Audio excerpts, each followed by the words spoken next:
అతను ఒక యవనస్తుడు, సాదాసీదా యవనస్తుడు కాదు, బహు చురుకైనటువంటి యవనస్తుడు.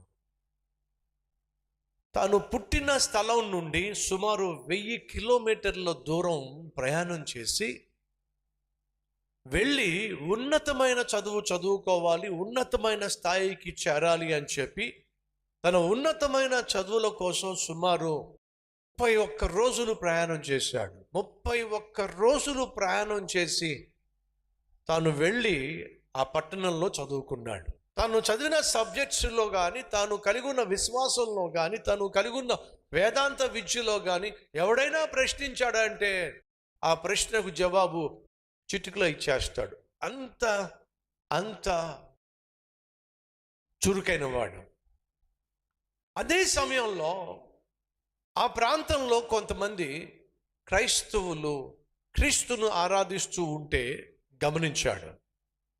ఎందుకో ఆ కుర్రోడికి క్రైస్తవులు అంటే అస్సలు గిట్టేది కాదు.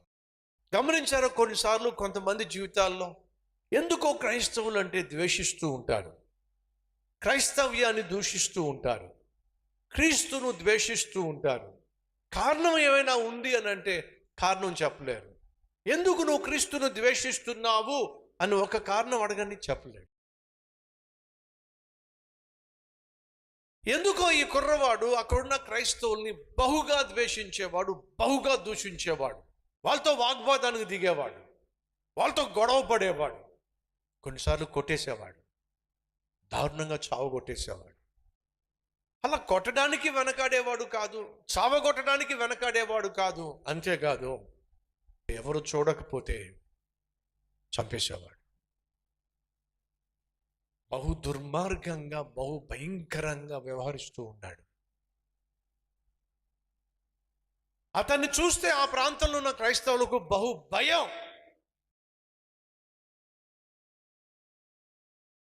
ఈ మనిషి కంట పడకుండా ఉంటే చాలు మనం అని తప్పించుకు తిరిగేవాళ్ళు.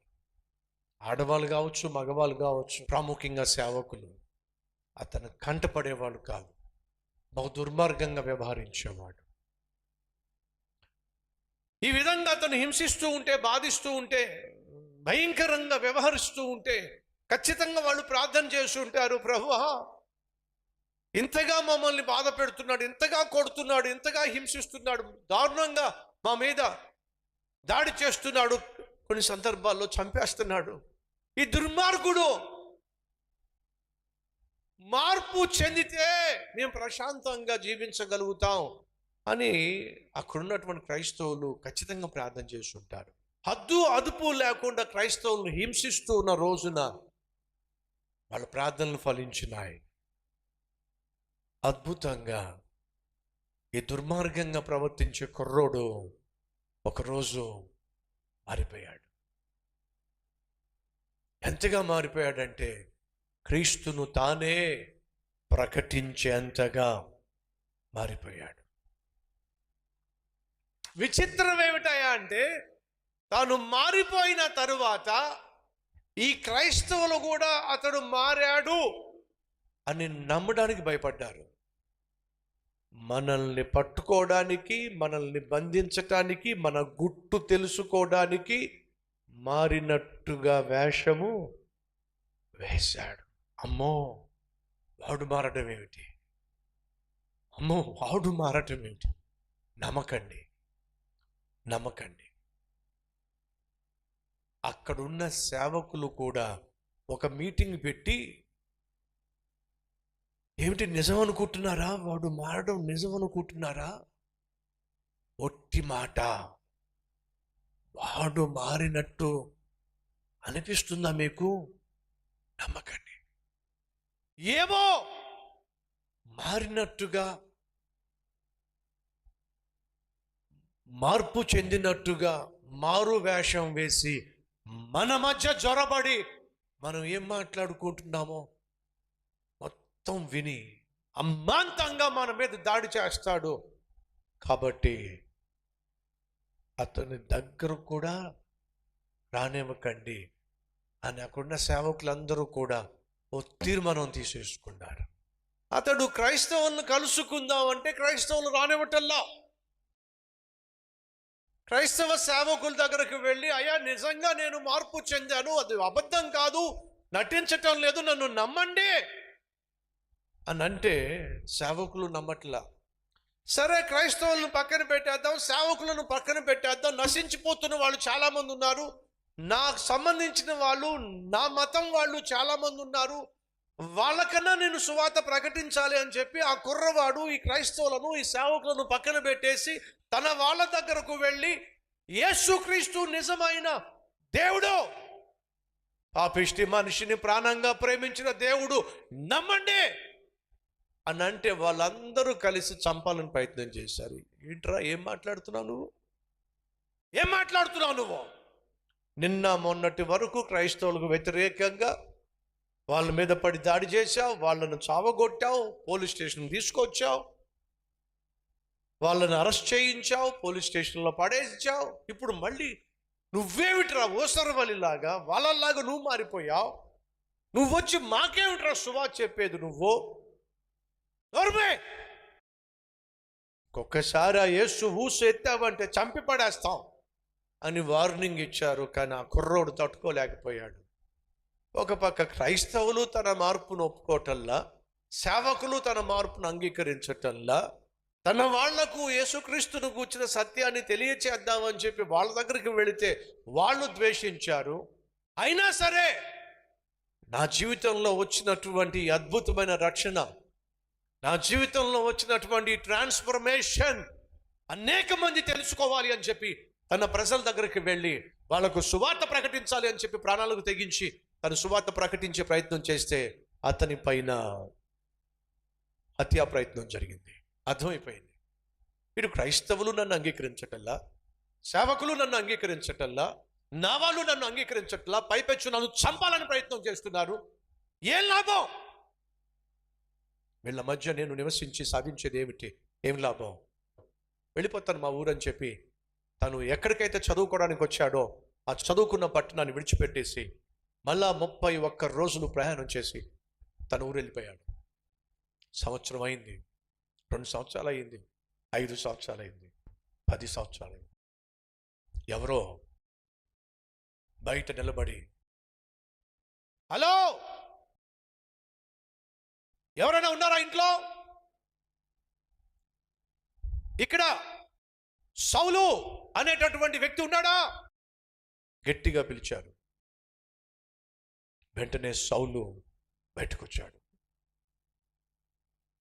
ఎదురుగుండా బర్నబా, బర్నబా, బర్నబా, అవును మిత్రమా నేనే. ఏమిటి, నన్ను వెతుక్కుంటూ తార్సు మా ఊరు వచ్చావేమిటి? అవును సౌలు, నీకోసమే వచ్చాను. అంతియోకయలో గొప్ప సేవ జరుగుతుంది, అక్కడ సువార్త ప్రకటించబడుతుంది, అనేక మంది రక్షించబడ్డారు, ఒక చక్కని సంఘం కూడా ఏర్పడింది. ఆ సంఘాన్ని చూడడానికి నన్ను పంపించారు, ఆ సంఘం యొక్క బాగోగులు చూడడానికి నేను వచ్చాను సౌలు. అంతియోకయకు వచ్చినప్పుడు నాకు అనిపించింది, తార్సు పక్కనే కదా, తార్సు దగ్గరే కదా, నువ్వు ఎలా ఉన్నావో చూద్దామని చెప్పి నీకోసం వెతుక్కుంటూ వచ్చాను సౌలు. ఎలా ఉన్నావు?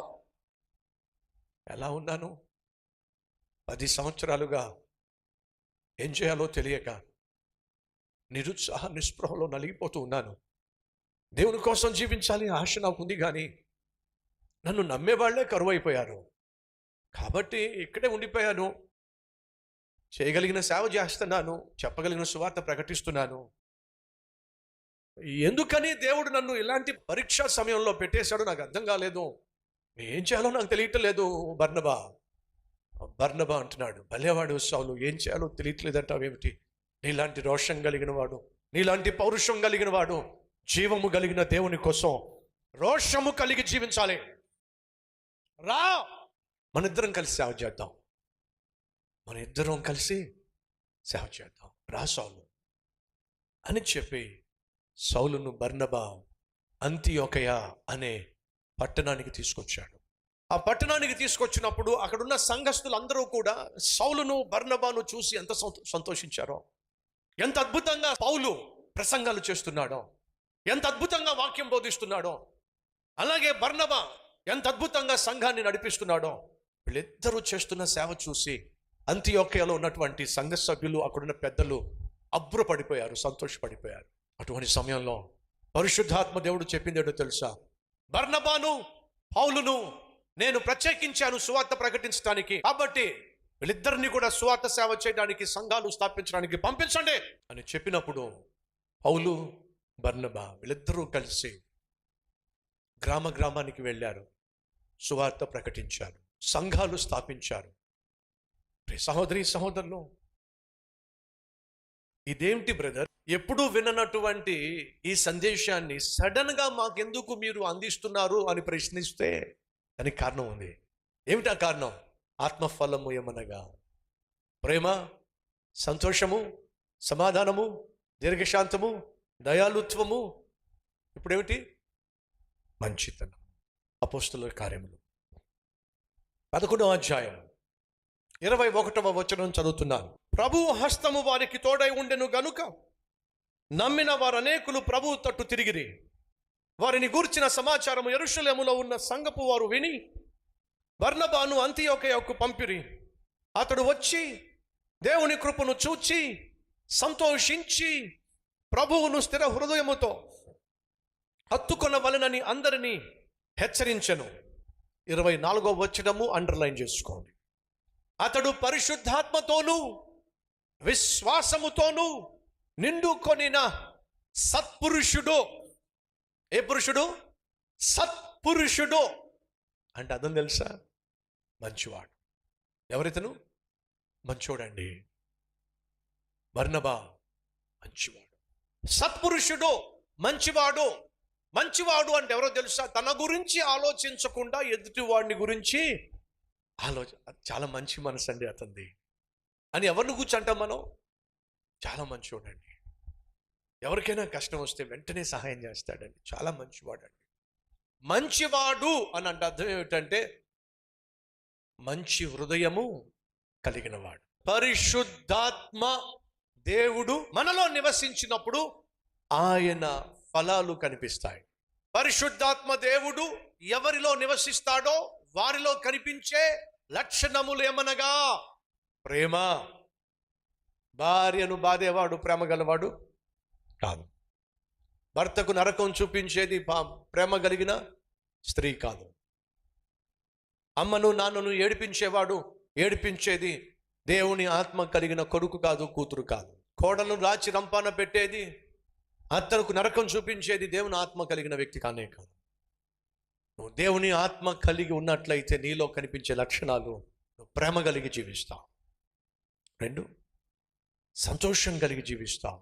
3 సమాధానం కలిగి జీవిస్తావు. 4 దీర్ఘశాంతము కలిగి జీవిస్తావు. 5 దయాళుత్వం కలిగి జీవిస్తావు. 6 మంచితనము కలిగి జీవిస్తావు.